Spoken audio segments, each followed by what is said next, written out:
नमस्कार साथियों, समष्टि क्लासेज के ऑनलाइन प्लेटफॉर्म पे आपका फिर से स्वागत है। जैसा कि आप सभी को पता है, आज अपन उन महत्वपूर्ण बिंदुओं पर चर्चा करने वाले हैं जो एग्जाम के दृष्टिकोण से महत्वपूर्ण होने वाले हैं। अर्थात अपन उन टॉपिकों पर आज विषयों पर चर्चा करेंगे जो विशेष रूप से चर्चा करने योग्य हैं, क्योंकि काफ़ी ये क्यूरी है कि कन्फ्यूजन रहता है बच्चों को कि हेनरी फ्योल, एफ.डब्ल्यू. टेलर, इन सभी विषयों को लेकर हमने देखा है कि काफ़ी चर्चा का विषय रहा। तो सबसे पहले अपन उन कंसेप्टों पे बात करते हैं जो व्यवसाय बिजनेस मैनेजमेंट के विषय के लिए महत्वपूर्ण होने वाली हैं। एक तो दो चीज़ें अपने देखा था कि व्यवसाय की परिभाषा को लेकर काफ़ी बार हुआ था। परिभाषा के लिए तीन चीज़ें जो महत्वपूर्ण हैं परिभाषा को लेके, अपन ने काफ़ी जो डेफिनेशन थी उन पर चर्चा कर चुके हैं, लेकिन आज जो चर्चा करने वाले उन महत्वपूर्ण विषयों पर ही चर्चा करेंगे या उन महत्वपूर्ण परिभाषाओं पर या बिजनेस कंसेप्ट को लेके जो चीज़ें हैं आ रही हैं उनको अपन चर्चा करेंगे। तो पहला अपना है कि परिभाषा को लेके एक चीज़ें थी कि Peter F. Drucker, Henry Fayol का और एफ.डब्ल्यू. टेलर का, ये देखा। फिर अपन हैने और व्हीलर की बात करेंगे। तो सबसे पहले अपने पास क्या आता है, पीटर एफ. ड्रकर की बात कर लेते हैं अपन कि इन्होंने क्या कहा था। Peter F. ड्रकर की बात आती है तो इन्होंने क्या कहा था कि व्यवसाय क्या है, एक समाज का अंग है। इनका कंसेप्ट सीधा सा था, व्यवसाय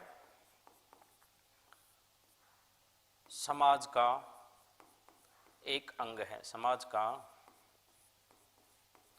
एक अंग है, इन्होंने कहा था। अब देखो, ये जब यदि एथिक्स की बात करेंगे तो भी चीजें सामने आएंगे अपने पास कि भी बिजनेस किसका अंग है, एक समाज का एक अंग माना जाता है।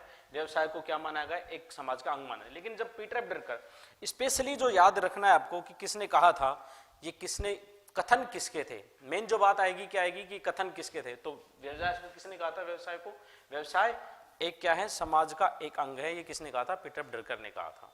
अब समाज की जब बात आती है, जब एथिक्स की, यहां अगर अपन दोनों चीजें साथ लेके चलें, भाई CSR को लेके साथ चले अपन, समाज के साथ में क्या आएगा भाई, कंपनी सोशल रेस्पॉन्सिबिलिटी भी आएगी और साथ में क्या आएगा, एथिक्स भी साथ में आएगा, एथिक्स भी साथ में आएगा। यानी कि अपन बात करें सामाजिक उत्तरदायित्व की और यदि नीति शास्त्र की, दोनों को साथ लेके चले, क्योंकि पीटर एफ. ड्रकर का जो दृष्टिकोण था वो इन चीजों को साथ लेके चलने का था।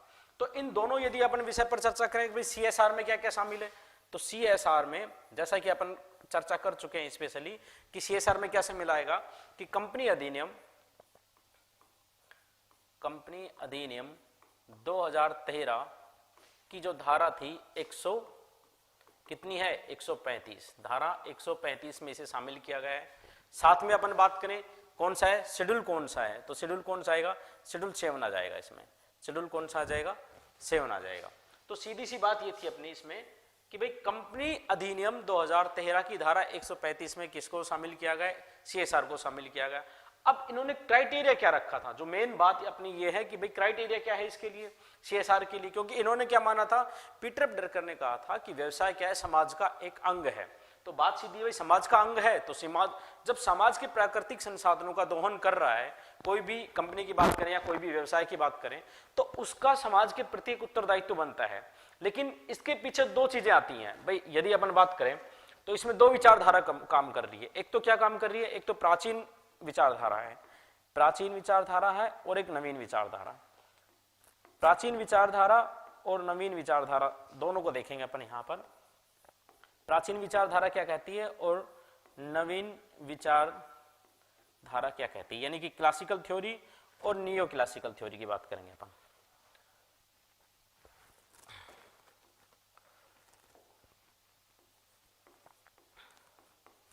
प्राचीन विचारधारा, अब देखो सीधी सी बात आती है अपने पास कि प्राचीन विचारधारा क्या कह रही है और नवीन विचारधारा क्या कह रही है। जब प्राचीन विचारधारा की बात आती है तो प्राचीन विचारधारा के हिसाब से पीटर एफ. ड्रकर ने कहा था कि समाज का एक अंग माना जाता है। क्या माना जाता है, एक समाज का अंग है। लेकिन जब बात करें कि प्राचीन विचारधारा क्या कह रही है, प्राचीन विचारधारा कहती है कि व्यवसाय कुछ नहीं, एक ऐसा स्थान है जहां पर क्या आता है, बायर और सेलर दोनों इकट्ठा होते हैं और इकट्ठा होकर वो अपना सामान बेचता है। उसके बाद यानी कि बिफोर सेल सर्विस, और यदि अपन बात करें यहां पर बिफोर सेल और आफ्टर सेल, दोनों आफ्टर सेल सर्विस दोनों का यहां पे क्या किया जाता है, बाइकाट कर दिया इन्होंने। यहां कोई बात नहीं करता है, जो प्राचीन विचारधारा है इसको कहते हैं कौन सा, क्लासिकल थ्योरी। क्या कहेंगे इसे, क्लासिकल थ्योरी कहा जाएगा। क्लासिकल थ्योरी क्या कहती है, क्लासिकल थ्योरी कहती है, सीधी सी बात है इसकी कि भाई ना तो अपन किसके बारे में बात करेंगे, ना बिफोर सेल सर्विस ना आफ्टर सेल सर्विस की। कौन, प्राचीन विचारधारा। जब नियो क्लासिकल विचारधारा की बात आती है, नियो क्लासिकल की अपन बात करते हैं, तो नियो क्लासिकल क्या कहती है, नियो क्लासिकल में सारी चीजें आती हैं। एक तो एडवर्टाइजमेंट, एडवर्टाइजमेंट, दूसरा क्या आता है, मार्केटिंग आता है।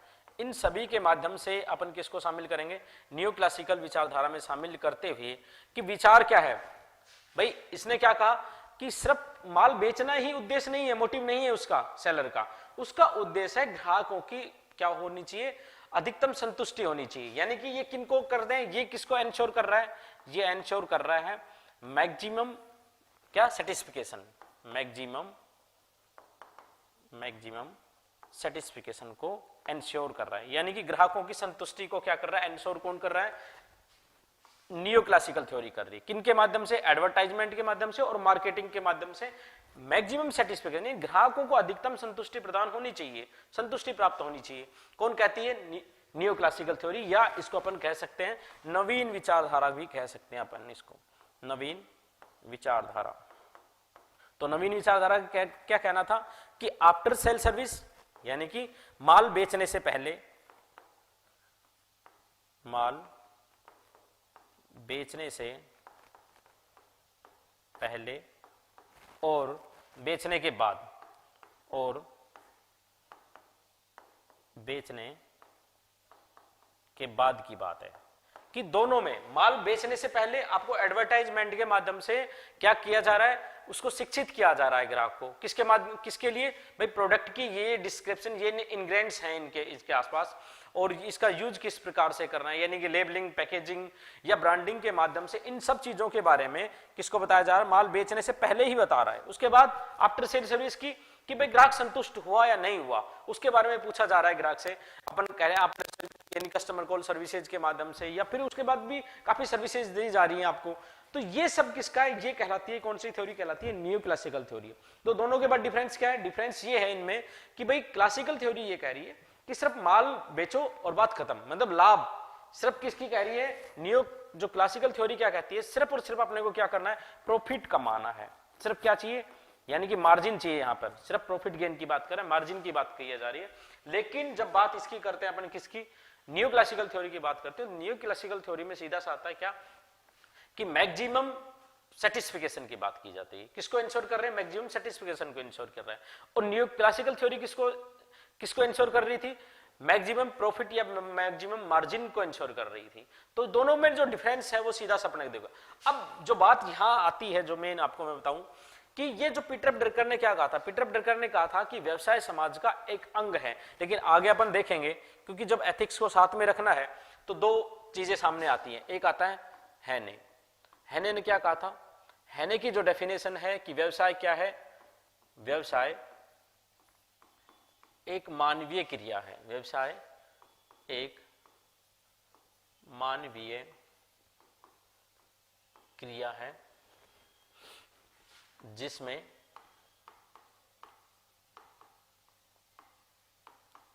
क्रय विक्रय को शामिल किया जाता है, क्रय विक्रय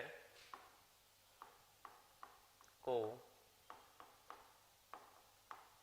शामिल किया जाता है।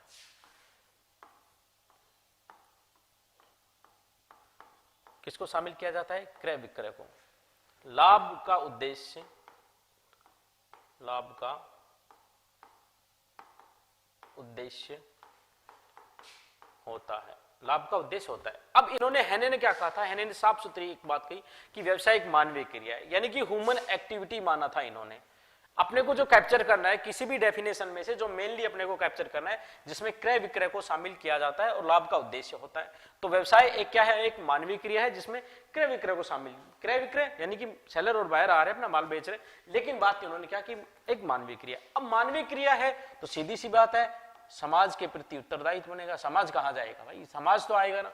और समाज के साथ जब बात आती है तो समाज के साथ क्या आएगा भाई, नीति शास्त्र आता है। समाज के साथ क्या आएगा, नीति शास्त्र आएगा।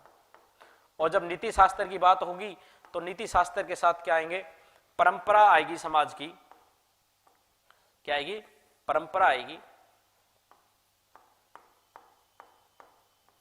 आदर्श आएंगे और मूल्य भी आएंगे। किसकी बात करें? जब मानव की बात होगी तो परंपरा की बात होगी, आदर्श की बात होगी, मूल्य होगी। और नीति शास्त्र क्या है करता है कि इन सबको क्या करता है? नियंत्रित करता है। इस सबको क्या करता है? नियंत्रित करता है। यानी कि नियंत्रण का काम क्या है? एक मेजरमेंट, यानी कि जो मापदंड देने का काम है। नियंत्रण की बात करें या अपन बात करें मापदंड की बात करें, तो वो कौन करेगा? नीति शास्त्र करेगा। तो सही सीधी सी बात जो आएगी, एक मानवीय क्रिया है। मानवीय क्रिया का मतलब समाज से लिया गया है, क्योंकि पीटर ड्रकर ने क्या कहा था? पीटर ड्रकर ने साहब कहा था कि व्यवसाय एक क्या है? एक सामाजिक क्रिया माना गया था, एक समाज का एक अंग है। लेकिन अपन बात करें, हैने ने क्या कहा? भाई हैने ने कहा कि ये तो एक मानवीय क्रिया है जिसमें क्रय विक्रय को शामिल लाभ का उद्देश्य है।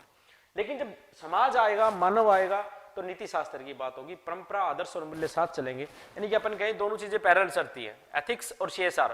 क्योंकि सीएसआर को लागू क्यों किया गया था? सीएसआर का मेन मोटिव यही है कि सोशल एम्पावरमेंट का, सोशल एम्पावरमेंट, वुमेन एम्पावरमेंट, ये सब चीजें किसके थ्रू होंगी? भाई जो फंड मिलेगा। अब बात कर रहे थे यदि सीएसआर का, भाई आपको अपना क्वेश्चन बनता है कि सीएसआर में क्राइटेरिया क्या होगा? भाई किसी भी कंपनी की योग्यता क्या होगी? क्राइटेरिया क्या होगा? या अपन कहें योग्यता की बात करें कि कंपनी की योग्यता क्या आएगी, उसमें किसको शामिल किया जाएगा। अब शामिल करने की बात है तो शामिल किसमें किया जाएगा? अंडर सेक्शन 135 के अकॉर्डिंग अपन किसको शामिल करेंगे? जिसका क्या हो? नेटवर्थ। नेटवर्थ कितनी हो? नेटवर्थ होनी चाहिए 500 करोड़। किसमें? उस वित्तीय वर्ष की बात कर रहे हैं। उस वित्तीय वर्ष का टोटल सेल्स जो टर्नओवर है क्या होना चाहिए? Sales turnover. सेल्स टर्नओवर क्या रहेगा? सेल्स टर्नओवर रहेगा 1000 करोड़। 1000 करोड़ रहेगा सेल्स टर्नओवर। ठीक है। फिर उस फाइनेंशियल ईयर का नेट प्रॉफिट क्या रहेगा? उस फाइनेंशियल ईयर का क्या रहेगा? नेट प्रॉफिट कितना होना चाहिए? तो उस सेल्स ईयर का नेट प्रॉफिट कितना होना चाहिए? 5 करोड़ होना चाहिए।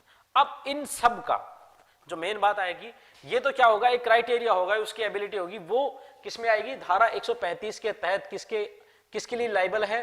वो सीएसआर के लिए लाइबल मानी जाएगी। यानी कि कंपनी जो सोशल रेस्पॉन्सिबिलिटी कब बनती है, कब बनेगी? तब ये योग्यता होगी भाई उसका नेटवर्थ कितना होना चाहिए? 500 करोड़ रुपए हो, या फिर उसकी जो सेल्स टर्नओवर है वो 1000 करोड़ होना चाहिए, या नेट प्रॉफिट होना चाहिए 5 करोड़ रुपए होना चाहिए। ये सब यदि योग्यता है, उसके बाद उसे क्या लिया जाएगा? CSR fund. अब वो कितना लिया जाएगा? तो अपन बात करें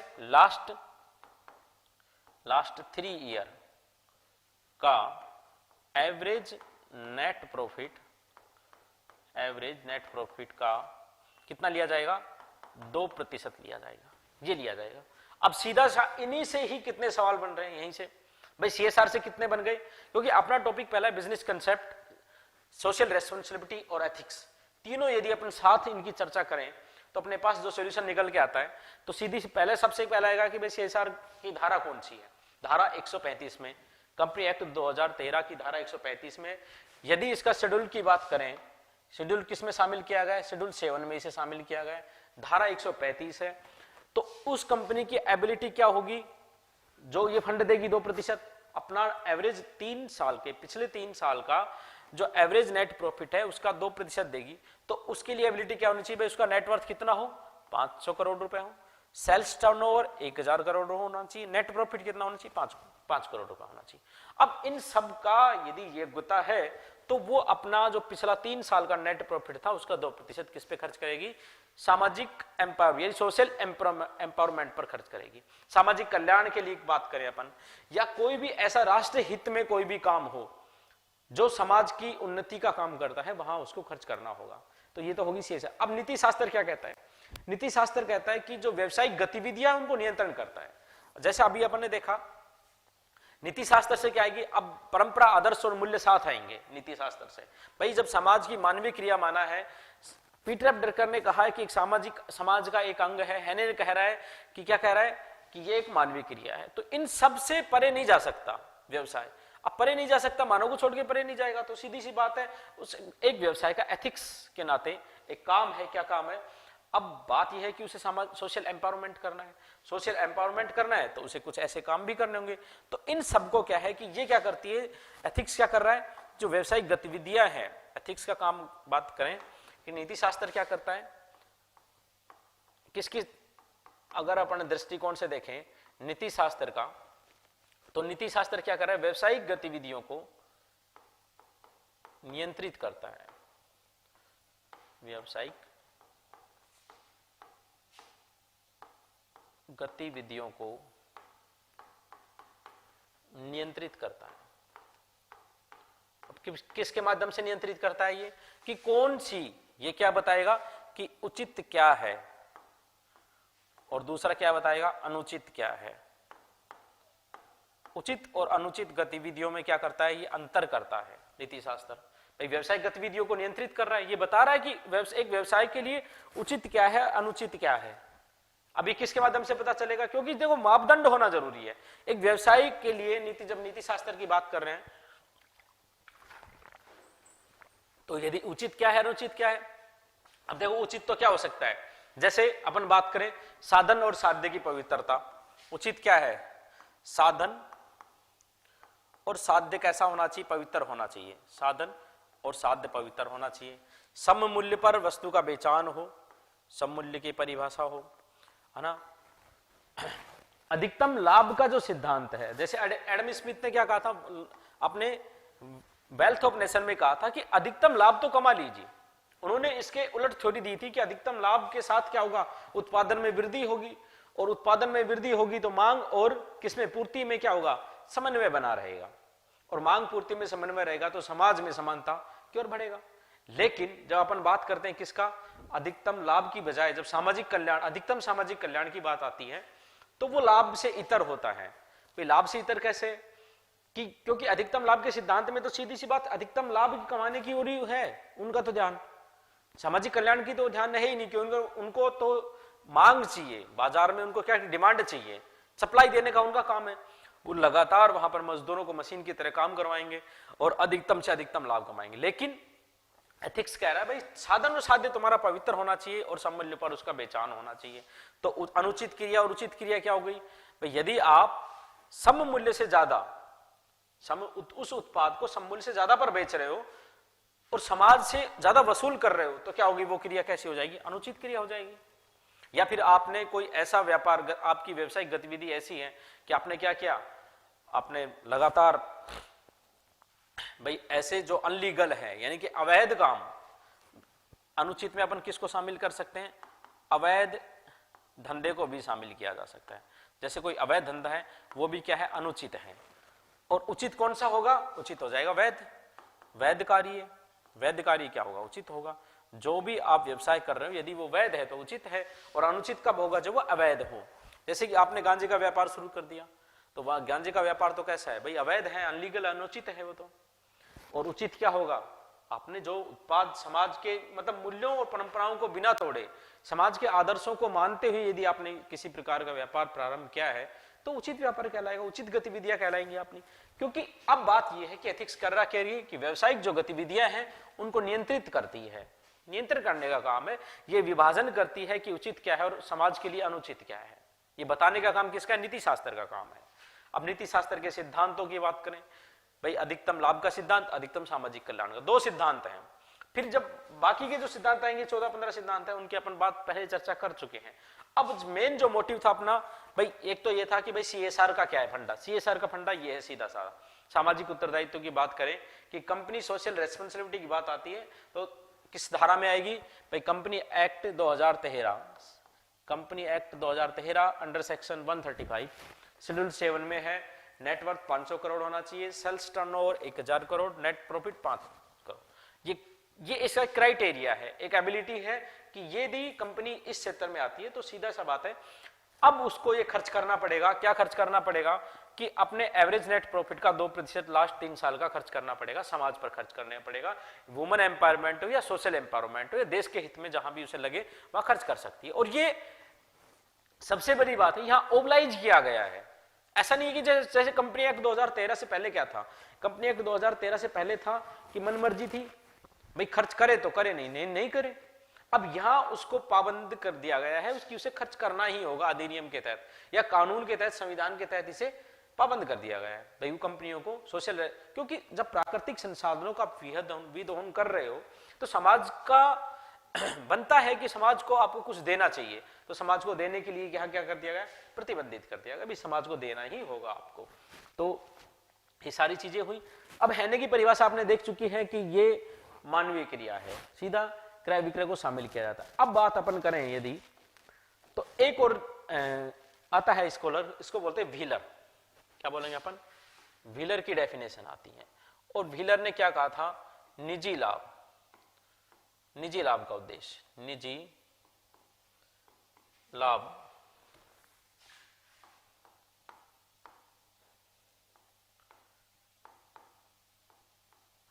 निजी लाभ का उद्देश्य। ये जो तीनों है भाई, एक तो व्हीलर हो गया, एक हैने हो गया, और एक आता अपना Peter F Drucker, Peter F Drucker. इन तीनों की जो डेफिनेशन है वो अपने को बिल्कुल याद होनी चाहिए। बिजनेस कंसेप्ट को लेके बात कर रहा हूं मैं कि बिजनेस कंसेप्ट के लिए अपने को ये व्हीलर ने, हैने ने और पीटर ड्रकर ने क्या कहा। तो पीटर ड्रकर ने क्या कहा था कि व्यवसाय एक समाज का अंग है। हैने ने कहा कि ये मानवीय क्रिया है जिसका मुख्य उद्देश्य लाभ कमाना होता है क्रय विक्रय करते हुए। अब बात आई व्हीलर की, तो व्हीलर ने क्या कहा था, व्हीलर ने कहा था कि निजी लाभ का उद्देश्य, निजी लाभ के उद्देश्य से अपन क्या कर रहे हैं, यानी अपन कर रहे हैं क्या, क्रय विक्रय कर रहे हैं। निजी लाभ के उद्देश्य से अपन क्या कर रहे हैं, क्रय विक्रय कर रहे हैं। ये इसका था व्हीलर का। अब बात आती है निजी लाभ। इन्होंने सिर्फ एक ही चीज को मोटिव में रखा, किसको, लाभ को, यानी मेन मोटिव जो माना, मुख्य उद्देश्य क्या बताया, सभी ने बताया क्या था। मुख्य उद्देश्य की बात करें, एक व्यवसाय का मुख्य उद्देश्य क्या बताया था इन्होंने, लाभ कमाना।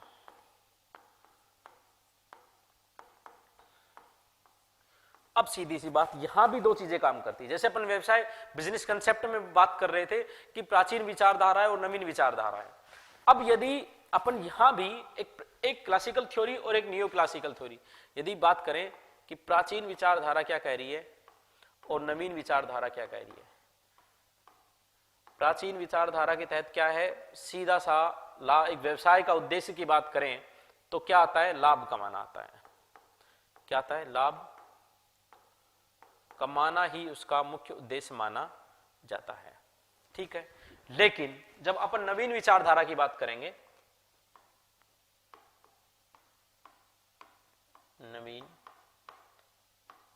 या अपन कहें इसको क्लासिकल और नियो क्लासिकल थ्योरी, तो नियो क्लासिकल थ्योरी क्या कह रही है, यहां इसका जो उद्देश्य है, यहां लिख देता हूं मैं कि व्यवसाय का उद्देश्य की बात कर रहे हैं अपन। ठीक है, तो नवीन विचारधारा क्या कह रही है, यहां पे सबसे पहला उद्देश्य मैं लिखता हूं नव प्रवर्तन, इनोवेशन, पहला उद्देश्य। दूसरा उद्देश्य क्या है, ग्राहक सर्जन, दूसरा उद्देश्य है ग्राहक सर्जन। तीसरा उद्देश्य क्या है, ग्राहकों, फिर आता है तीसरा, मान लेते हैं अपन लाभ कमाना। तो आपने देखा होगा कि प्राचीन विचारधारा में और नवीन विचारधारा में क्या डिफरेंस है भाई, दोनों में डिफरेंस दिखाई दे रहा है ना तुम्हें, सीधा सा दिखाई दे रहा है कि यहां जो क्लासिकल थ्योरी कह रही है कि एक बिजनेसमैन का या एक व्यवसायी का जो मुख्य उद्देश्य क्या है, सिर्फ लाभ कमाना होता है। लेकिन नवीन विचारधारा कह रही है भाई हमें इनोवेशन भी करना है, हमें ग्राहकों का सर्जन भी करना है, फिर जाके लाभ कमाना है। ये हमारी थ्योरी है। अब इस थ्योरी में सीधी सी बात है, क्योंकि नवीन विचारधारा जब बिजनेस कंसेप्ट जब अपने पास नया आ गया तो अपने पास कंसेप्ट इसका भी नया आएगा, नवीन विचारधारा आएगी इसके संबंध में।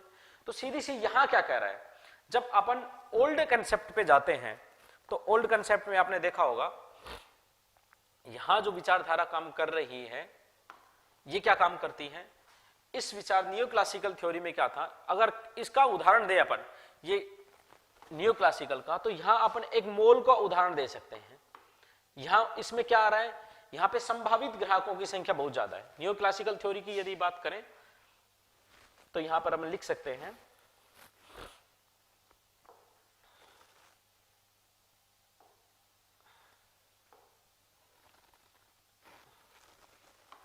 किसका काम करती है ये, इसका जो नवीन विचारधारा में क्या चीज मिलेगी तुम्हें?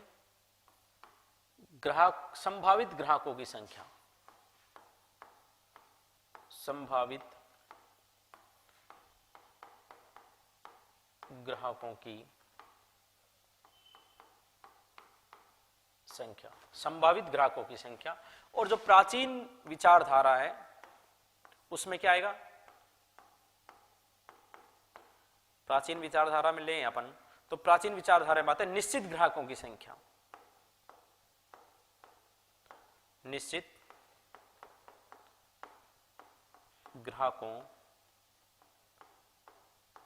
की संख्या। अब देखो यहां क्या हो रहा है, जब नवीन विचारधारा में अपन बात करें, जब नियो क्लासिकल थ्योरी की बात करें, तो यहां पर क्या है, यह संभावित ग्राहक है।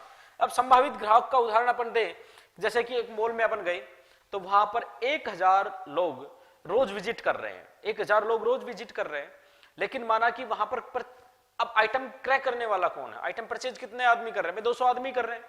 यदि अपन सीधा सा लें, WTP में रोज 5000 आदमी जाते हैं, 5000 लोग विजिट कर रहे हैं, लेकिन वहां पर परचेज करने वाला कौन है? यदि मुख्य क्रेता की बात करें तो वहां पर मुख्य क्रेता कितने? 100, 200 है, 300 है। तो बाकी के जो लोग हैं जो बच गए, 1800 लोग जो बच गए, वो क्या है? वो संभावित ग्राहक है वहां के। आने वाले टाइम में यदि अपन इसका एक छोटा सा उदाहरण इसका भी ले सकते हैं कि अपन के फोन में यदि अमेजोन, फ्लिपकार्ट या मिंत्रा है तो अपन रोज खोल के देखते हैं उसमें और विश लिस्ट में डाल देते हैं कि आने वाले कुछ दिनों के बाद अपन इसको क्या करेंगे? परचेज करेंगे। अब उस कंपनी के आप क्या हो? उस कंपनी के आप संभावित ग्राहक हो। ये नवीन विचारधारा कह रही है। पुरानी विचारधारा में क्या था कि भाई आपने माल बेचा और खत्म, बात खत्म हो गई।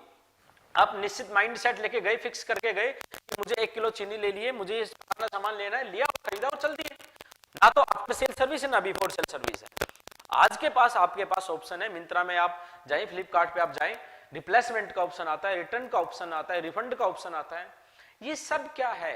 ये सब इनोवेशन का पार्ट है। ये अपन कहें न्यू क्लासिकल थ्योरी है। न्यू क्लासिकल थ्योरी क्या कहती है कि हमें कुछ नहीं करना, हमें तो सिर्फ एक काम करना है कि हमें ये एंश्योर करना है कि मैक्सिमम सेटिस्फिकेशन हो, यानी कि अधिक से अधिक ग्राहकों की संतुष्टि होनी चाहिए। हमारा ये मुख्य उद्देश्य है। ये कौन कह रहा है? ये नवीन विचारधारा में जो बिजनेस, जितने भी अपने व्यावसायिक जो संस्थान दिखाई दे रहे हैं, उनका उद्देश्य ये है कि ये पहले आपको एडवर्टाइजमेंट के माध्यम से आपको शिक्षित कर रहे हैं, उत्पाद के बारे में सूचनाएं दी जा रही हैं कि इनका उपयोग कीजिए, इनके उपयोग से आपके जीवन में ये लाभ मिलेगा आपको। पहले नहीं था ये सब। अब बाद में भी सर्विस दी जा रही है कि आपको यदि कोई प्रॉब्लम है तो आप समस्याएं हैं तो उनका निदान मिलेगा आपको। तो ये सब किसका पार्ट है? ये सब न्यू क्लासिकल थ्योरी का पार्ट है। क्लासिकल थ्योरी में तो बात वही खत्म हो जाती है, एक सेलर है, एक बायर है, से गुड्स को, अपने प्रोडक्ट को सेल किया, बात खत्म हो गई। लेकिन यहाँ तो बात शुरू ही अब हुई है। जब प्रोडक्ट का सेल हो चुका है उसके बाद ही तो सेल, उसके बाद ही बात शुरू हुई है कि भाई अब तुम हमारे एक स्थायी ग्राहक बन चुके हो।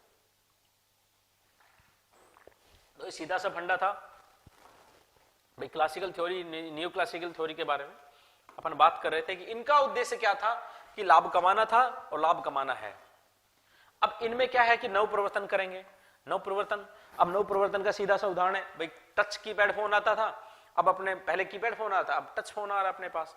पहले जो जितनी भी अपन मोटर व्हीकल की बात करें तो पेट्रोल से चल रही थी, आज जो किससे चल रही है?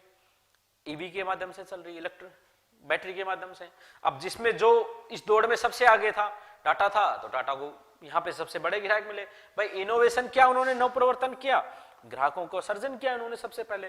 टोयोटा ने या टाटा ने, उनके पास सबसे ज्यादा ग्राहक आए इसके। भाई बैटरी से पहले भी चल रही थी ना गाड़ियां, तो स्टार्ट तो उसी से होती है। पेट्रोल, अब वहां से पेट्रोल से कन्वर्ट किया उन्होंने, कन्वर्ट किया, ईंधन का इस्तेमाल किया, बदल दिया उन्होंने ईंधन को। क्या बैटरी से चलेंगी गाड़ियां? तो ये सब क्या है? इनोवेशन का ही तो पार्ट है, न्यू क्लासिकल थ्योरी है। फोन चल रहे थे कीपैड, अब देखो कीपैड में 4G 5G आता रहेगा, अपडेट, नए नए फीचर्स आ रहे हैं, सब इनोवेशन का पार्ट है। उन्हें सबको क्या चाहिए? उन सबको चाहिए अपने ग्राहक चाहिए, ग्राहकों का सर्जन करना है, उसके बाद लाभ कमाना है। लेकिन पहले एक ही उद्देश्य था, सिर्फ लाभ कमाना उद्देश्य था। तो ये सब किसका पार्ट है? ये नवीन विचारधारा, और ये कौन सी होगी? प्राचीन विचारधारा। आई थिंक ये अब जो बिजनेस कंसेप्ट, CSR वाला टॉपिक और एथिक्स वाला, एथिक्स में एक चीज याद रखनी है, अधिकतम लाभ का सिद्धांत, Adam Smith, wealth of nation, 3 चीजें याद रखनी है। किसमें दिया था? एडम स्मिथ के द्वारा दिया गया, वेल्थ ऑफ नेशन बुक में दिया था। क्या कहता है कि भाई अधिकतम से अधिकतम लाभ कमाएगा यदि व्यवसायी तो उत्पादन ज्यादा करेगा, और उत्पादन ज्यादा करेगा तो डिमांड और किसमें, सप्लाई में इक्विलिब्रियम रहेगा, यानी कि समानता रहेगी, और उसकी वजह से समाज में क्या होंगे, रोजगार पैदा होंगे, रोजगार पैदा होंगे, क्योंकि उत्पादन बढ़ेगा तो रोजगार भी बढ़ाना होगा, रोजगार बढ़ेगा तो जीवन स्तर बढ़ेगा। ये एडम स्मिथ का वेल्थ ऑफ नेशन में है, उनकी थ्योरी है ये। लेकिन अधिकतम जब सामाजिक लाभ, सामाजिक संतुष्टि, सामाजिक कल्याण की बात आती है तो वो इसके विपरीत है। वो कहती है कि भाई लाभ कमाने का उद्देश्य नहीं होना चाहिए, सामाजिक कल्याण का उद्देश्य भी होना चाहिए एक व्यवसाय का। तो वो दोनों एक विपरीत धारा में काम कर रहे हैं। ये दो सिद्धांत मुख्य है, बाकी के सिद्धांत जो 13-14 सिद्धांत हैं कि भाई समानता का सिद्धांत होना चाहिए, सममूल्य पर बेचने का होना चाहिए, साधन और साध्य की पवित्रता का सिद्धांत होना चाहिए, इस सब पर हम विशेष रूप से चर्चा कर चुके हैं। तो आज मेरा जो मेन मोटिव था वो था प्राचीन विचारधारा को लेके, यानी अपन दो चीजें थी, हेनरी फ्योल और एफ.डब्ल्यू. टेलर। काफी कंफ्यूजन पैदा करते हैं, काफी क्वेश्चन आते हैं इनसे, लेकिन उससे पहले अपन देखेंगे सोल ट्रेड, पार्टनरशिप और 1% कंपनी के बारे में, ताकि उनके बारे में भी कुछ चीजें हैं जो वो क्लियर हो जाए आपका। तो सबसे पहले अपन देख लेते हैं, यहाँ पे सबसे पहले देखते हैं सोल ट्रेड में। सोल ट्रेड में क्या है, सोल ट्रेड में क्या आएगा, देखो सोल ट्रेड में या अपन बोले इसे एकल व्यवसाय या व्यापार, एकल व्यवसाय, अकेला आदमी जो व्यवसाय चलाता है। अभी तक जो एग्जाम के दृष्टिकोण से इसमें महत्वपूर्ण होने वाला है, सबसे पहले मैं उसी की चर्चा करता हूं। तो सबसे पहले बात करूं इसका जो अभी तक पूछा गया है, चाहे जितना भी एग्जाम हो, यदि यहां से पूछा जाता है तो दायित्व पूछा जाता है कि कर्ता का दायित्व कैसा होता है, और उसमें आता है सीमित असीमित दोनों, ऐसे ये क्वेश्चन करके आएगा। तो जब कर्ता का जब सोल ट्रेड की बात करते हैं तो यहां कैसा होता है, असीमित दायित्व होता है, असीमित दायित्व। बाकी इसमें से अभी तक कुछ भी महत्वपूर्ण नहीं है सोल ट्रेड में। एक व्यापारी है, एक ही व्यापारी है जो वो उसका स्वामी है, जो लाभ का हानि का सबका अर्जन खुद करता है, सारी हानियां उसकी है, सारे लाभ उसके हैं। भाई इसका अस्तित्व या वैधानिक अस्तित्व की बात करें वो नहीं है, इसकी स्थापना बहुत सरल है। ये सब चीजें आपने बहुत ज्यादा पढ़ ली होंगी।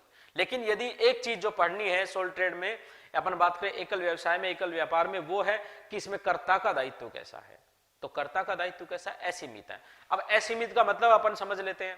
असीमित का मतलब है कि यदि व्यवसाय को किसी भी प्रकार की देयताएं हैं, यदि व्यवसाय को किसी भी प्रकार का भुगतान करना है, अपन फर्म के डिसोल्यूशन के टाइम पे खड़े हुए हैं, या अपन करें कि एक वित्तीय वर्ष की बात करें, तो जितनी भी देयताएं, जितने भी लायबिलिटी है, जैसे बैंक का लोन होगा, या किसी प्रकार से उन्हें किसी कोई चीज को यदि गिरवी रखा है, लीज पे ले रखा है, कुछ भी कोई भी ऐसी स्थिति है जिसमें से भुगतान करना है, बैंक को भुगतान करना है, या फिर किसी प्रकार के लेनदार को कोई भुगतान करना है, तो बात आएगी कि उसकी संपत्ति, निजी संपत्ति को बेचकर भी व्यवसाय के दायित्व को चुकता करना होगा।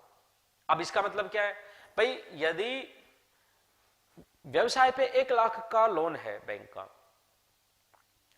व्यवसाय के पास संपत्ति कितनी है, 80,000 रुपए का माल भरा हुआ है उसके पास, या संपत्ति व्यवसाय के जो यदि अपन बात करें, उन्हें जो टोटल कलेक्शन है उसके पास 80,000 का है, अब बच गए 20,000 रुपए।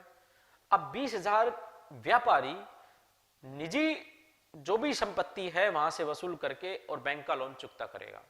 अब इसका मतलब कि भाई ये सीधी सी बात है, क्योंकि इसका रीजन क्या है, देखो सोल ट्रेड में जो मेन रीजन है कि व्यवसायी और व्यवसाय को एक माना जाता है, दोनों एक है, अलग नहीं है। जैसे अपन बात करेंगे साझेदारी में, साझेदारी भी एक है, साझेदारी को एजेंट माना गया है, दोनों को, साझेदारी को और साझेदार को, दोनों को एजेंट माना गया है। लेकिन जब अपन कंपनी की बात करते हैं तो कंपनी एक कृत्रिम व्यक्ति है, खुद उसका खुद का अस्तित्व होता है। वैसे ना तो एकल व्यवसाय का होता है, ना ही साझेदारी का ऐसा होता है कि उनका अस्तित्व अलग हो, दोनों का अस्तित्व एक ही हो माना जाता है कि व्यवसाय भी और व्यवसाय भी दोनों एक है, साझेदारी और साझेदार भी व्यवसाय, लेकिन कंपनी और कंपनी ओनर दोनों अलग अलग है, यानी कि शेयर होल्डर्स और कंपनी दोनों क्या है, वो अलग अलग है भाई, वो खुद एक वैधानिक कृत्रिम व्यक्ति माना जाता है। तो इस प्रकार से नहीं है, तो दोनों का क्या होगा भाई, जो निजी जो संपत्तियां हैं उनसे वसूल किया जाएगा। यदि व्यवसाय से किसी भी प्रकार की कोई देयता है, यानी कि लायबिलिटी है, तो किससे देनी पड़ेगी, निजी प्राइवेट प्रॉपर्टी से देना पड़ेगा उसे। ये सीधा सा फंडा है इसका। तो इसमें सोल ट्रेड को ज्यादा नहीं समझना है अपने को, सिर्फ एक चीज रखनी है कि इसकी लायबिलिटी क्या रहती है, दायित्व क्या होता है कर्ता का। तो कर्ता का दायित्व कैसा होता है, असीमित होता है।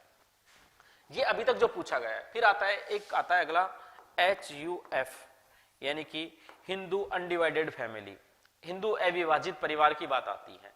तो सबसे पहले हिंदू अविभाजित परिवार का एक्ट है 1956 है, सब अपने को याद है कि वो रजिस्टर्ड किसके तहत होता है। अब जो इसमें मेन बात आती है, मेन बात आती है कि अवयस्क व्यक्ति, कौन सा व्यक्ति, अवयस्क जो व्यक्ति है वो भी साझेदार होता है। अवयस्क व्यक्ति भी साझेदार, अवयस्क व्यक्ति भी साझेदार होगा, या फिर इसकी बात करें अपन क्या होगा, सदस्य होता है, वो भी इसका सदस्य होता है। ठीक है, एक तो ये चीज है भाई, कौन सा ऐसा है जिसमें उसे साझेदार माना जाता है, कहीं भी उसकी कोई दिक्कत नहीं आती है।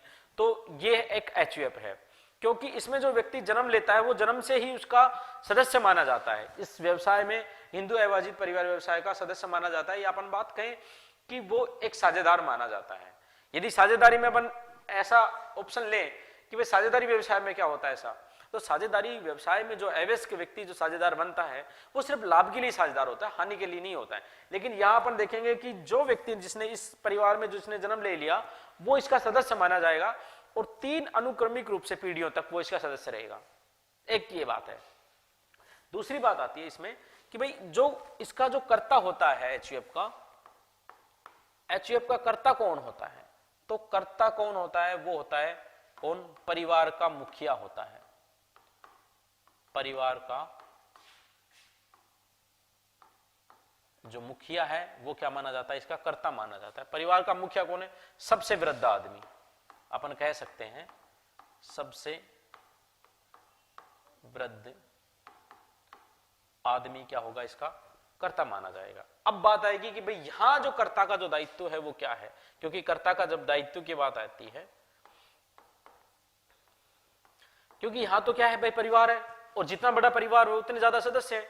तो यहां तो एक आदमी तो ऐसा बनाना पड़ेगा ना जो इस व्यवसाय को संभाल सके, इस व्यवसाय का संचालन कर सके। तो सीधी सी बात है कि संचालन जो करता है, परिवार का मुखिया ही इसका संचालन होता है, वही कर्ता माना जाता है। अब इसका दायित्व कैसा होता है भाई, इसका दायित्व भी कैसा है, असीमित होता है। इसका दायित्व भी कैसा होता है, असीमित होता है। जैसे अपन ने देखा एकल व्यवसाय में, तो एकल व्यवसाय में भी क्या था कि उसका दायित्व कैसा था, असीमित था। और यहां भी अपन देख रहे हैं कि कर्ता का जो दायित्व है कैसा, असीमित है। बात समझ में आ गई। HUF में क्या है, एक तो जो अवयस्क व्यक्ति है वो साझेदार होता है, जन्म से साझेदार माना जाता है। जो इस परिवार में जन्म लेगा वो क्या कहलाएगा, वहां का उस व्यवसाय का, उस प्रारूप का साझेदार है। ठीक है, सदस्य माना जाता है। दूसरी बात इसमें कर्ता की बात आती है। कर्ता कौन होता है, कर्ता होता है जो व्यापार का संचालन कर रहा है, वो परिवार का मुखिया है, सबसे वृद्ध आदमी होता है। और उसका दायित्व जो पूछा जाना, जो मेन अपन बात करें, मेनली जो बात है कि भाई कर्ता का दायित्व कैसा होता है, असीमित होता है। फिर आती है जब परिवार के मुखिया हो गए, अब परिवार के तो सभी सदस्य हैं, इसके जो सदस्य हैं, सदस्य, अब बात आती है इसके सदस्य कौन होंगे। इसके सदस्य होंगे परिवार के सदस्य, इसके क्या होंगे, सदस्य होंगे। या अपन कहें कि साझेदार कौन होगा, यहां पे ये भी लिख सकते हैं अपन, साझेदार कौन होगा, व्यवसाय का साझेदार या व्यवसाय का सदस्य कौन होगा। तो जो परिवार के जो सदस्य हैं वो क्या होंगे, इस व्यवसाय के साझेदार या सदस्य माने जाएंगे। अब बात आएगी कि इनका भाई दायित्व कैसा होगा, तो इनके दायित्व की बात करें तो इनका दायित्व कैसा होता है, इनका दायित्व होता है भाई सीमित होगा, इनका दायित्व होगा सीमित। अब 2 चीजें निकल के आई है यहां से।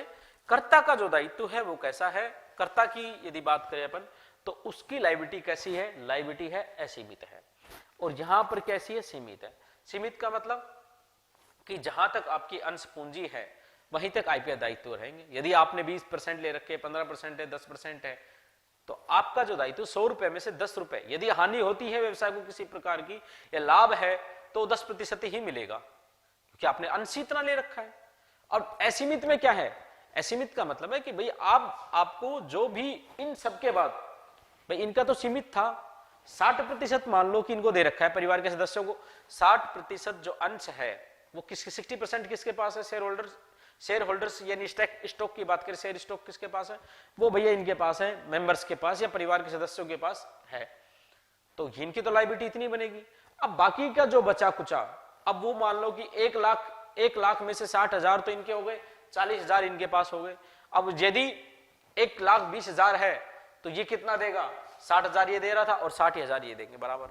यानी कि इसका दायित्व ही कैसा है, इसकी प्रकृति कैसी है, दायित्व की असीमित है। तो समझने की बात यह है कि एकल व्यवसाय का जो करता है उसका दायित्व कैसा होता है, उसका दायित्व असीमित होता है। एचयूएफ का जो करता है उसका दायित्व कैसा होता है, उसका भी असीमित होता है, यानी कि निजी संपत्ति को बेचान करके व्यवसाय के दायित्व को चुकता करना होगा। आगे बात कि भाई इसके सदस्य कौन होंगे, इसके सदस्य होंगे परिवार के जो सदस्य है, इसके सदस्य माने जाएंगे, सीधी सी बात। फिर आती है भाई दायित्व कैसा होगा, तो दायित्व आएगा, इसका दायित्व कैसा होता है, सीमित दायित्व होता है कि जितनी अंश पूंजी है अंश पूंजी तक, या अपन कह सकते हैं कि अंश पूंजी तक।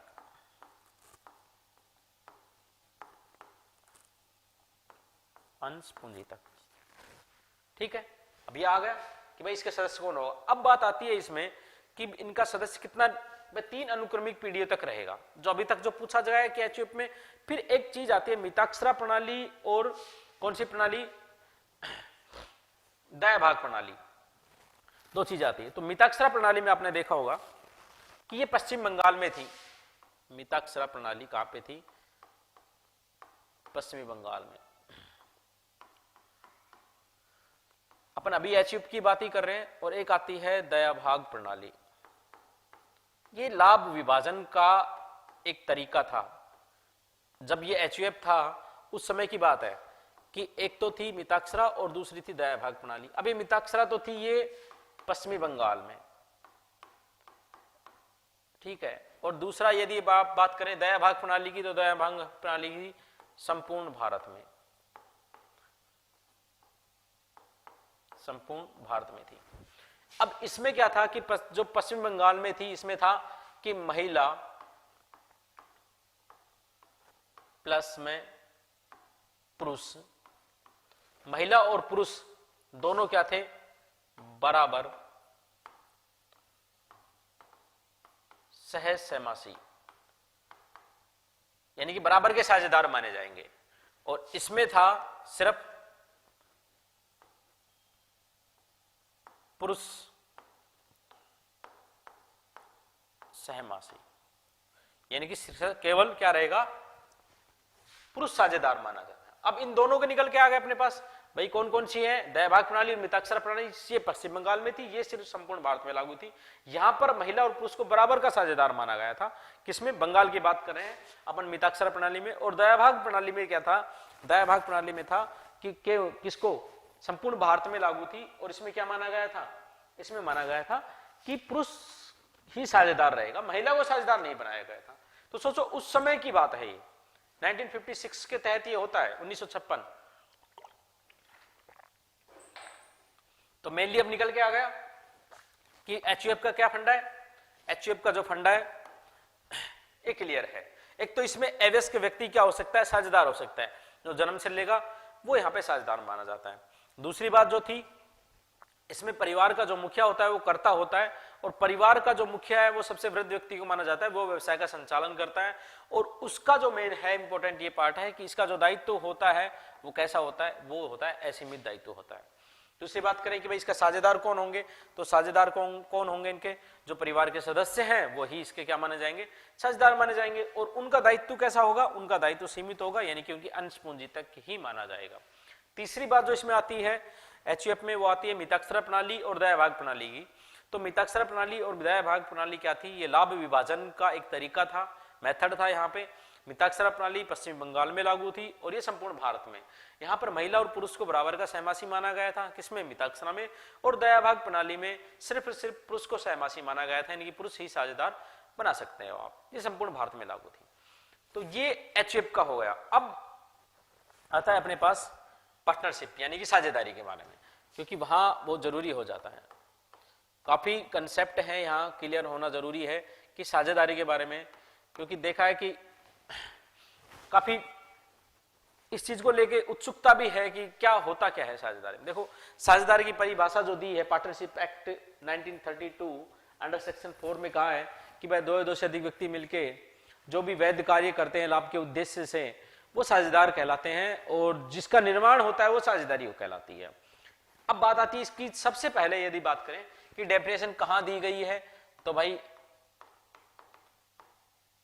अभी तक जो कितना क्वेश्चन आया है, पार्टनरशिप एक्ट 1932 अंडर सेक्शन 4 क्या कहा गया है, दो या दो से अधिक व्यक्ति के बारे में। अब सबसे जो मेन बात जो पहले भी काफी क्वेश्चन पूछे गए कि साझेदारी का ये तो बता दिया, ये तो कब बताया गया भाई, 1932 में बताया गया था ना। साझेदारी तो उससे पहले भी तो थी भाई। पार्टनरशिप की अपन जब बात करते हैं तो पार्टनरशिप उससे पहले भी तो था, क्या वहां कुछ नहीं बताया गया था? तो एक चीज इसका पहले, सबसे पहले इसका था किसमें, कॉन्ट्रैक्ट एक्ट में। अपन बात करें कॉन्ट्रैक्ट एक्ट में 1872 में, 1872 में इसके सभी प्रोविजन शामिल थे। इसके जो प्रोविजन थे वो कहां पे थे, इसके प्रोविजन थे 1872 में। 1932 से पहले यदि इसके प्रोविजंस की बात करें अपन कि पार्टनरशिप के प्रोविजंस कहां पे थे, तो वो थे अनुबंध अधिनियम 1872 में इसके सभी प्रावधानों को शामिल किया गया था। लेकिन जब बताया गया कि पार्टनरशिप है क्या, तो वो बताया गया 1932 का अंडर सेक्शन 4 में बताया गया कि साझेदारी भाई क्या है कि दो या दो से व्यक्ति मिलो और उनका वैध व्यवसाय वैध होना चाहिए। अब सबसे बड़ी बात है कि साझेदारी की प्रकृति कैसी है। साझेदारी में क्या है कि साझेदारी में सबसे पहले क्या है, दो या दो से अधिक व्यक्ति का होना जरूरी है। फिर बात आती है कि भाई व्यवसाय का होना जरूरी है और व्यवसाय भी वैध होना जरूरी है, और उसके बाद की बात आती है लाभ का विभाजन। ये बात किसकी थी, ये साझेदारी की। पार्टनरशिप को लेकर सीधा सा फंडा है कि दो या दो से अधिक व्यक्ति का होना जरूरी है, साझेदारी का वैध होना जरूरी है, लाभ का विभाजन होना जरूरी है और व्यवसाय का होना जरूरी है। तब क्या होगा, अब इनमें एक अनुबंध होना चाहिए। अब ये जो क्वेश्चन पूछे जाते हैं कि ये तो होगी साझेदारी को लेके बात। अब जितना पिछले क्वेश्चन ये पूछे गए तो बात करें कि साझेदारी व्यवसाय में कितने अधिकतम मेंबर कितने हो सकते हैं, ये काफी फर्क आया है। तो 1932 तक तो ये था कि बैंकिंग और नॉन बैंकिंग आता था। बैंकिंग में 10 और नॉन बैंकिंग में 20 होते थे। सीधा सा ये फंडा था। बैंकिंग में कितना हो जाएगा 10 और नॉन बैंकिंग में कितना हो जाएगा 20। अब देखो जितने संशोधन आते हैं उतने नियम चेंज हो जाते हैं। अभी कंपनी एक्ट 2013 चल रहा है। कंपनी एक्ट 2013 में 2015 में संशोधन आ गया, 2020 में संशोधन आ गया। अभी लेटेस्ट बात करें 2023 जो लास्ट वाला सेशन शीतकालीन सत्र था, उसमें बहुत से संशोधन हो गए कंपनी अधिनियम में। तो ये संशोधन तो रोजमर्रा का काम है। अपने को जो पढ़ना है क्या है, जो अपने एनसीईआरटी में दे रखा है कि भाई कहां अब माना क्या जाएगा। अभी पार्टनरशिप एक्ट का तो माना नहीं जाएगा। पार्टनरशिप देखो सबसे पहले प्रोविजन कॉन्ट्रैक्ट एक्ट में किए गए थे, वहां बताया गया कि भाई ये साझेदारी है। साझेदारी क्योंकि 1932 से पहले भी थी। फिर उन्होंने डेफिनेट डिफाइन किया कि ये चीजें होंगी, और उसमें बताया कि बैंकिंग में 10 होंगे और नॉन बैंकिंग में 20 मेंबर्स हो सकते हैं मैक्सिमम। फिर बात करते हैं कंपनी एक्ट 1956। कंपनी एक्ट 1956 की बात करते हैं। अब कंपनी एक्ट 1956 में क्या कहा गया, कंपनी में 56 तक था यहाँ पे कि भाई अपन कितना कर सकते हैं, बैंकिंग नॉन बैंकिंग का हो गया 1932 में बताया गया। अब यहां जो था क्या कहीं भी उसके बाद रिवाइज नहीं किया गया कितने मेंबर बढ़ेंगे कितने। फिर इन्होंने क्या किया, 1932 के बाद 56 आया, 56 में इन्होंने संशोधन किया और बताया कि भाई पार्टनरशिप में कितने मैक्सिमम मेंबर कितने हो सकते हैं, भाई 50 हो सकते हैं। यहां पे बता दिया मैक्सिमम कितने होंगे 2, अधिकतम कितने होंगे 50 होंगे। लेकिन फिर आ गया कंपनी एक्ट 2013 और 2013 में इसकी संख्या बढ़ा के कर दी गई 100 कर दी गई। मैक्सिमम कितने बढ़ा दिए 100। फिर इसमें संशोधन आता है 2014 में, नियम नंबर रूल नंबर 4 में आता है कि संख्या कितनी रहेगी 50 ही रहेगी। अब इसको क्या माना जाए, अब एग्जामिनर का दृष्टिकोण क्या है वहां देखना पड़ेगा। तो सीधी सी बात है, अभी तक अपन मान सकते हैं साझेदारी में 50 हो सकती है, मैक्सिमम संख्या कितनी रहेगी 50 रहेगी। ये नियम नंबर 14 में इसे संशोधित कर दिया गया है। लेकिन कहीं भी साझेदारी अधिनियम में इसके बाद यानी कंपनी बैंकिंग में 10, नॉन बैंकिंग में 20। इसके बाद कोई संशोधन नहीं हुआ है, साझेदारी अधिनियम नहीं आया अभी तक। फिर उसके बाद इसको जो डिफाइन किया गया कि मेंबरशिप की बात आती रही, तो वो सिर्फ बात आती रही किसकी, वो आती रही कंपनी एक्ट में आई है। पार्टनरशिप एक्ट ने कुछ नहीं कहा है, सिर्फ कंपनी एक्ट ने ही कहा है कि कितने मैक्सिमम मेंबर कितने हो सकते हैं। तो ये फंडा किसका था, पार्टनरशिप का था। देखा अपन ने। तो ये सब चीजें हैं कि भाई इसकी मेंबरशिप की बात आती है। काफी जो विवादास्पद स्थिति रहती है कि 100 माने जाए 50 माने जाए, तो आपको 50 ही मानना है, मैक्सिमम मेंबर 50 रहेंगे, है ना। फिर अपन बात करें कि साझेदारी हो गया, साझेदारी व्यवसाय क्या होगा, साझेदारी के बारे में अपन ने देखा कि मेंबर कितने होंगे। अब बात आती है, एक चीज आती है साझेदारी संलेख और साझेदारी का रजिस्ट्रेशन। साझेदारी संलेख की बात करें, काफी बार पूछा गया क्वेश्चन है, क्योंकि साझेदारी संलेख की जब बात आती है तो बात आती है इसके रजिस्ट्रेशन की बात आती है। इसके रजिस्ट्रेशन में दो चीजें निकल के आती हैं, एक है ऐच्छिक और दूसरा है अनिवार्य। रजिस्ट्रेशन को लेकर दो ये विवादास्पद स्थिति है, यहां भी ऐच्छिक है अनिवार्य है। जो पूछा जाता है वो बता रहा हूं कि इसका रजिस्ट्रेशन ऐच्छिक है अनिवार्य है। तो जब आप पढ़ोगे, जब पार्टनरशिप एक्ट 1932 को पढ़ेंगे अपन, तो वहां देखेंगे कि साझेदारी का रजिस्ट्रेशन करवाना कैसा है, भाई ऐच्छिक है, अनिवार्य नहीं है, अनिवार्य नहीं है, ऐच्छिक है। तो पहली बात तो ये। दूसरी बात, पार्टनरशिप डीड के फायदे बताए जाते हैं, रजिस्ट्रेशन के फायदे बताए जाते हैं। अब पार्टनरशिप डीड में क्या होता है, देखो पार्टनरशिप डीड में होता है कि भाई लाभ का विभाजन का अनुपात क्या होगा। जब अपन एक साझेदार लोन लेके आएगा तो उस स्थिति में ब्याज कितना दिया जाएगा, यदि साझेदार आहरण कर लेता है तो ब्याज कितना उससे वसूल किया जाएगा, डिसोल्यूशन फर्म के नियम क्या होने चाहिए, कोई साझेदार जाएगा तो उसके नियम क्या होंगे, ये सब मतलब फर्म का नाम, फर्म का आकार, उसका व्यवसाय, उसके मेन मोटिव क्या है, ये सब पार्टनरशिप डीड में होते हैं। अब इसका फायदा यह है कि यदि कोई साझेदारी फर्म को किसी अन्य फर्म पर यदि केस दर्ज करना है, कोई भी याचिका दायर करनी है, कोई भी यदि कोई भी वाद विवाद है, उस स्थिति में उसे कोर्ट की शरण लेनी पड़े, तो सीधी सी बात ये आती है, यदि वो ऐच्छिक की स्थिति में है और उसने नहीं करवाया, मान लो कि वो साझेदारी संलेख रजिस्ट्रेशन भाई ऐच्छिक है, नहीं करवाया इसने, और फिर जब स्थिति आती है कि बगल वाली फर्म पे अपने को केस दर्ज करना है, याचिका दायर करनी है, तो क्या क्या करेंगे अपन, क्या रास्ता अपने पास, कोई रास्ता नहीं है। या कोई साझेदार छोड़ के भाग गया, पैसे खा गया, साझेदार के पास, साझेदार पर कोई भी याचिका लगानी है तो नहीं कर सकते। तो भाई ऐच्छिक है तो जरूरी नहीं है ना कि आप ऐच्छिक समझ के नहीं आ रहे, नहीं करवाना है। तो साझेदारी जो संलेख है वो सिर्फ क्या है, एक साझेदारी का अपन कहे कोड ऑफ कंडक्ट कहलाता है, आचार संहिता की तरह काम करता है, संगठन चार्ट की तरह काम करता है, उसका नीति शास्त्र का काम करता है। ये कौन, पार्टनरशिप डीड। पार्टनरशिप फिर आता है कि भाई आहरण यदि कर लिया तो कितना इंटरेस्ट लिया जाएगा, और यदि नहीं है उस स्थिति में क्या होगा, तो उस स्थिति में देखा होगा आपने कितना प्रतिशत लोन इंटरेस्ट लिया जाएगा, वो 6% होता है। तो मुख्य जो चीजें थी ये पार्टनरशिप डीड में था कि वह ऐच्छिक अनिवार्य है, साझेदारी संलेख, साझेदारी संलेख भी बनाना ऐच्छिक अनिवार्य है, रजिस्ट्रेशन अनिवार्य ऐच्छिक है। दोनों चीजें ही यदि आपके पास ऑप्शन में आता है तो सीधा सा लिखो कि भाई ये सब चीजें क्या है, ऐच्छिक है, अनिवार्य नहीं है। इसका रजिस्ट्रेशन भी अनिवार्य नहीं है। और दूसरी बात करें अपन इसका साझेदारी संलेख, अब साझेदारी संलेख में बताया आपको भाई लाभ विभाजन का रहेगा, लाभ विभाजन का अनुपात क्या रहेगा, किस प्रकार से लाभ विभाजन किया जाएगा, हानि की स्थिति में क्या स्थिति होगी, यदि ड्राइंग की स्थिति में क्या रहेगा, या यदि किसी पार्टनर ने लोन दिया तो वो स्थिति में क्या रहेगी कि इंटरेस्ट किस प्रकार से मिलेगा, ये सब पार्टनरशिप डीड में है। तो यहां तक का फंडा क्लियर है साझेदारी का।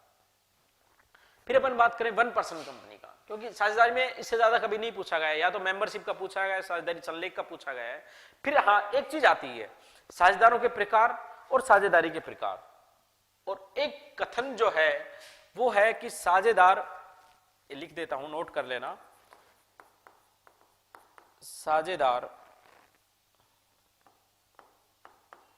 साझेदारी फर्म का क्या माना गया है, एजेंट माना गया है, एजेंट माना गया है। क्या माना गया, एजेंट माना गया है इसे। ठीक है, तो इसकी प्रकृति कैसी होती है, साझेदार और साझेदार की जो प्रकृति होती है वो कैसी होती है, वो एक एजेंट की तरह काम करते हैं। जो मेन अपन जिस चीज को फोकस करना चाह रहे हैं, अब इनका जो दायित्व है, देखो सीधी सी बात आएगी कि भाई साझेदार को जब साझेदारी का एजेंट माना गया है तो इसका क्या होगा, इसका जब यदि दायित्व की बात करेंगे तो क्या जाएगा, यदि साझेदार का दायित्व कैसा होगा, असीमित होगा, है ना। साझेदार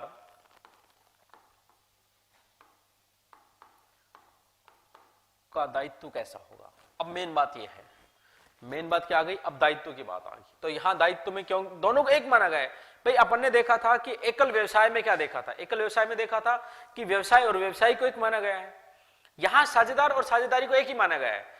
भाई कंपनी जब साझेदारी अधिनियम में जाते हैं तो वो कहते हैं कि 2 या 2 से अधिक व्यक्ति मिलकर जो वैध साझेदारी का निर्माण, साझेदार का जब निर्माण करते हैं तो वो साझेदारी कहलाएगी, और जो बनने वाले हैं यानी कि जो हैं मेंबर्स हैं, सदस्य हैं, वो साझेदार कहलाते हैं, यानी कि दोनों की प्रकृति एक मानी गई है। तो यहां भी दायित्व कैसा हो जाएगा, दायित्व हो जाएगा असीमित, यानी कि अनलिमिटेड दायित्व होगा। किसी प्रकार का ये नहीं है कि भाई उसने 10% ले रखा है। हाँ, इसमें एक शर्त है, एक जो अपवाद क्या है, अपवाद की बात करेंगे अपन तो इसमें आ जाएगा कौन सा, LLP, limited liability partnership, LLP आ जाएगा, यानी कि सीमित दायित्व साझेदारी, सीमित दायित्व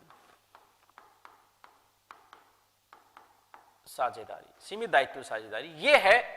सिर्फ इसका जो दायित्व होता है वो कैसा होता है, सीमित होता है। बाकी के जितने भी साझेदार रहेंगे वो कैसे रहेंगे, वो साझेदार असीमित, यानी कि कैसे माने जाते हैं, उनका जो दायित्व होता है वो कैसा होता है, असीमित होता है। और इसमें सिर्फ जो एक साझेदार है जो एलएलपी के तहत है, ये यदि बात करें ये 2008 में आया था, 2008 में आया, 2009 से इसे लागू कर दिया गया।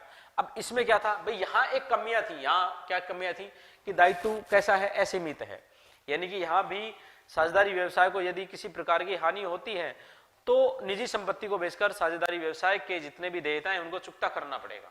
या अपन कह सकते हैं सीधी सी बात क्या थी कि भाई साझेदारी और साझेदारी व्यवसाय को दोनों को एक माना गया था यहाँ पे। और यहाँ भी समस्या क्या थी, जो सोल ट्रेड में अपने को देखे मिल रही है कि निजी संपत्ति को बेचकर व्यवसाय की देयता, यानी कि दोनों को एक माना गया था। तो किसी प्रकार की कोई असमंजस किसने अपन ने देखा अभी तक, एचयूएफ में देखा, क्या देखा अपन ने, यहां अपन ने सोल ट्रेड में क्या देखा था, कर्ता का जो दायित्व है कैसा है, कर्ता का दायित्व असीमित है। फिर अपन ने देखा एचयूएफ में, एचयूएफ में भी क्या था भैया, असीमित था। फिर अपन ने देखा पार्टनरशिप में,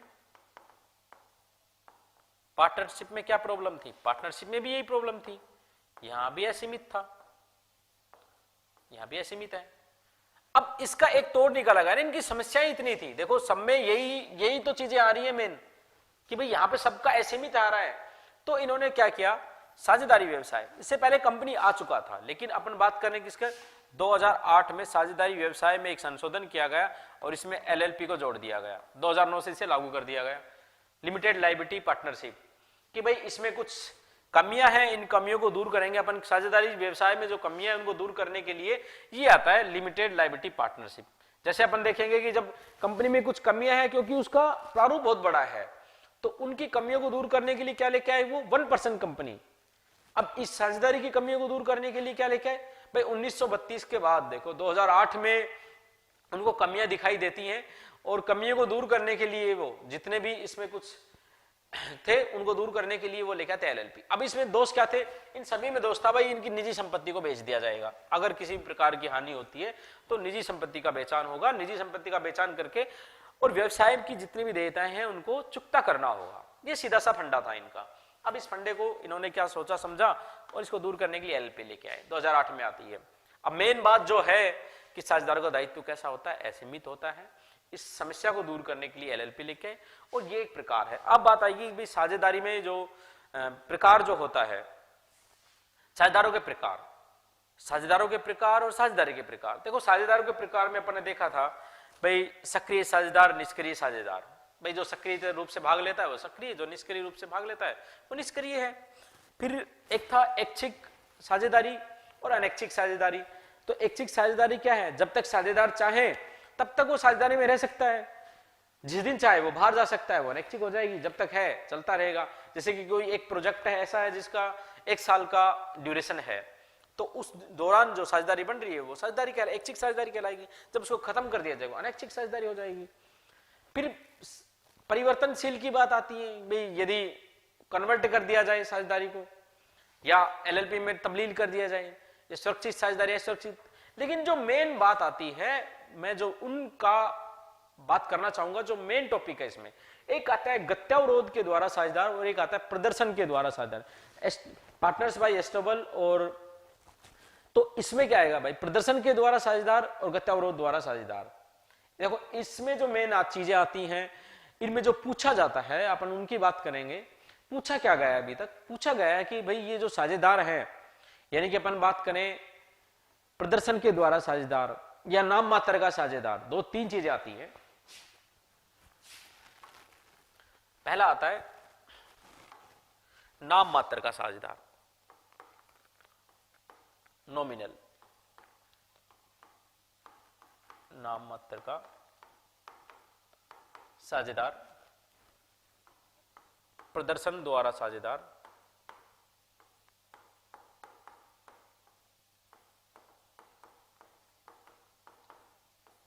और तीसरा आता है गत्यावरोध या विबंधन साझेदार।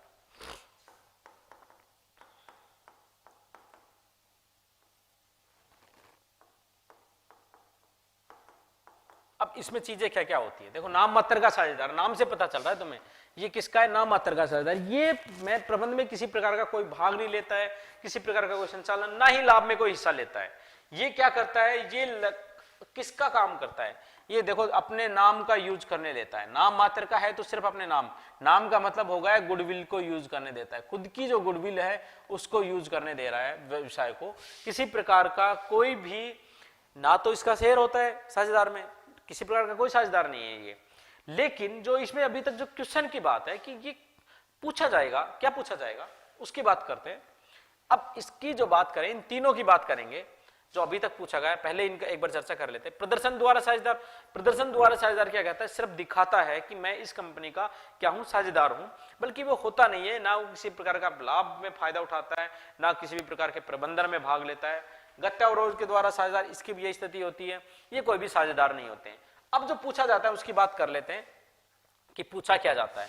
पूछा ये जाता है तीसरे पक्षकार के प्रति दायित्व, तीसरे पक्षकार के प्रति दायित्व क्या रहेगा, होगा या नहीं होगा, जो पूछा जाता है हां या फिर ना। मेन इंपॉर्टेंट है कि तीसरे पक्ष, देखो ये तीनों है साझेदार, लेकिन कोई नाम मात्र का है, कोई प्रदर्शन के द्वारा, कोई गत्यावरोध के द्वारा है। कौन सा है तीसरे पक्षकार के प्रति दायित्व, क्या होगा इनका? तो सीधा सा अपना आंसर आता है भाई हाँ, इनका तीसरे पक्षकार के प्रति। देखो इसने अपना नाम यूज लेने दिया, अब इसके नाम के पीछे किसी भी प्रकार का कोई भी यदि लेन देन होता है, या प्रदर्शन द्वारा जिसने बताया कि क्या कर रहा है, ये प्रदर्शन कर रहा है कि भाई मैं देखो कंपनी का साझेदार हूं, ये गत्यावरोध के द्वारा कर रहा है, तो इसमें सब में क्या आएगी स्थिति, ये आएगी कि तीसरे पक्षकार की प्रकृति तीनों को ही दायी माना जाएगा, जब तक ये सूचित ना कर दे। देखो कि ये यदि ऐसा करते हैं कि नाम मात्र का साझेदार लेन देन करने से पहले ये स्पष्ट कर दे कि मेरा इससे कोई लेना देना नहीं है, इस फर्म से कोई लेना देना नहीं है, उस स्थिति में इसका बचाव हो सकता है। लेकिन यदि तीनों की स्थिति यह है कि तीसरे पक्षकार के प्रति दायी माने जाते हैं, ये मेन जो चीज है इनमें साझेदारी जो में पूछा जाएगा। सबको याद है कि साझेदारी क्या है, साझेदारों के प्रकार कितने हैं, लेकिन जो क्वेश्चन बन रहा है वो सीधा सा ही आता है कि तीसरे प्रकार के प्रति दायी माना जाता है नहीं माना, क्योंकि ये तीनों ऐसे हैं जो तुम ये समझते हो कि भाई नाम मात्र का साझेदार है तो क्यों बनेगा तीसरे पक्षकार के प्रति। अरे भाई इसके नाम के पीछे किसी ने इन्वेस्ट कर दिया मोटा पैसा उस फर्म में, तो क्या दायी नहीं माना जाएगा? तो ये दायी माना जाएगा, जिसे तीसरे पक्षकार के प्रति इसका दायित्व बनता है। तो सीधी सी बात ये आती है।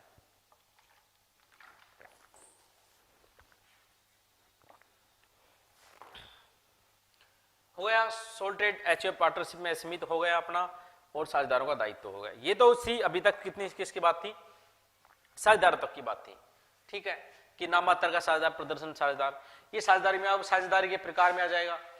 फिर अपन बात करें किसकी, अब साझेदारी में क्या बचा है भाई, इसका मेंबरशिप की अपन बात कर चुके हैं, दायित्व की बात कर चुके हैं कि असीमित होता है। अब साझेदारों के प्रकार और साझेदारी भी अपन ने देख लिया है कि भाई कितने प्रकार की होती है साझेदारी, और साझेदारी का मेन रीजन क्या है।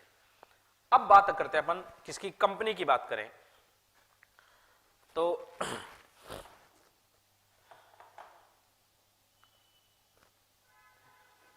अपन कंपनी को लेकर कल के सेशन में चर्चा करेंगे।